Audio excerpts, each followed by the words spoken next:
Matching matching করেছি কারণ আজকে আমাদের মেহেন্দি সন্ধ্যা।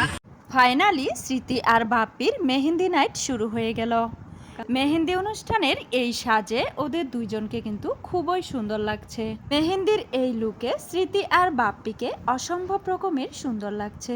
এখন আর কেউ ওদেরকে নিয়ে বাজে কমেন্ট করতে পারবে না, যেমন এর আগের ভিডিওতে ওদেরকে নিয়ে মানুষ অনেক আজে বাজে কথা বলেছে। স্মৃতিকে নাকি খ্যাত লাগছিল, কিন্তু স্মৃতি আর বাপ্পিকে এই লুকে অসম্ভব সুন্দর লাগছে। মেহেন্দির এই লুকে স্মৃতি আর বাপ্পি তার দর্শকদের তাক লাগিয়ে দিয়েছে।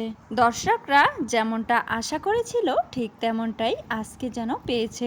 আর বাপ্পির মেহেদির এই লুকে দুজনকেই অনেক সুন্দর মানিয়েছে। সবাই শুধু একটা কথাই বলছে, স্মৃতি নাকি অনেক বেশি ভাগ্যবতী, কারণ বাপ্পির মতো এমন একজন হাজব্যান্ড পেয়েছে। স্মৃতির যখন ড্রেস পছন্দের বিষয় নিয়ে নানান লোকে নানান কথা বলেছিল, তখন বাপ্পি শুধু একটাই কথা বলেছিল, আমার স্ত্রী যেটা পছন্দ করবে আমি সেটাই প্রায়োরিটি দিব, আর সব লুকেই সে আমার কাছে অনেক বেশি সুন্দরী। অথচ স্মৃতি যখন প্রথম বিয়ে করেছিল তখন কিন্তু তাদের মধ্যেও অনেক বেশি ভালোবাসা ছিল, কিন্তু কিছুদিন যেতে না যেতেই সেই ভালোবাসার মধ্যেও ফাটল ধরে গেল। তারপর যখন তার ডিভোর্স হয়ে গেল, তার পাশে এমন একজন লোক হাত বাড়িয়ে দিল যে তার জীবনের সমস্ত আশাই পূরণ করে দিচ্ছে।